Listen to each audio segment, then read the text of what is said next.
যে ভাই এখনো নির্লজ্জ স্বাভাবিক হয়ে আছে আমি গান শোনার জন্য চাই না আমি চেতনার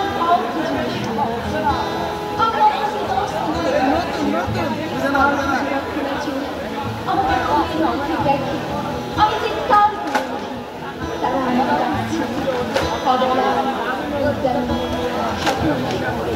আমি উন্মাদ হয়ে যাব আত্মহত্যা করবো যার ইচ্ছা চাই তাই করবো কবিতা এখন লেখার